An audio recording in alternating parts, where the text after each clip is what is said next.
So this topic is going to be just a real quick basis of what is plastic surgery. And surprisingly, it's not just boob jobs and Botox. But what we do is a myriad of procedures and surgeries, invasive and non-invasive, that provide patients with an ability to essentially restore functionality, reconstruct a part of themselves that is missing, either acquired or congenital, and make them feel like themselves again. Those include things like pediatric, congenital, and acquired defects. That includes hand. That includes things like cancer reconstruction, traumatic reconstruction of the face and the rest of the body. That includes things like lower extremity reconstruction. And then, of course, aesthetic surgery.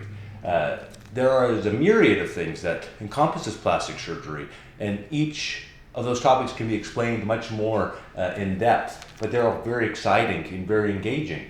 One thing that a lot of people get caught up on is that they think there's a distinct separation between the two arms of plastic surgery, being aesthetic surgery and reconstructive surgery.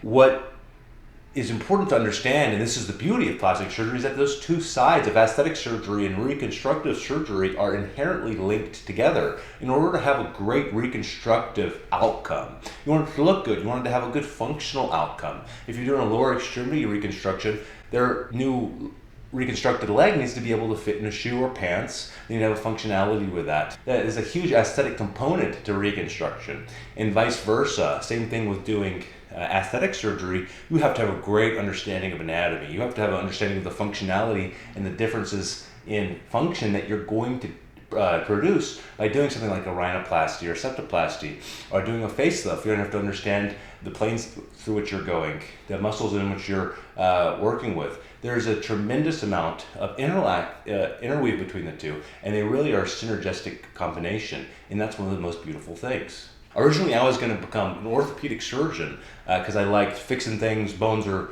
excellent and fun, but the thing in the case which drew me to becoming a plastic surgeon, and there was a myriad of events, but really the one sealing thing was we had a complex orthopedic injury, a tibial fracture. The orthopedic surgeon had fixed this tibial fracture, but what was the issue was that there was a large defect of his proximal third of his calf, and there was exposed bone there.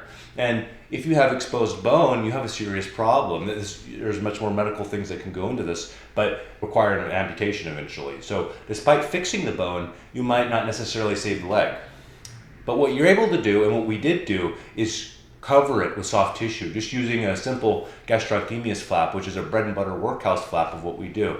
And that was one of the most incredible things that I've ever seen in my life. And it still, to this day, motivates me and makes me think about what are we able to offer to people?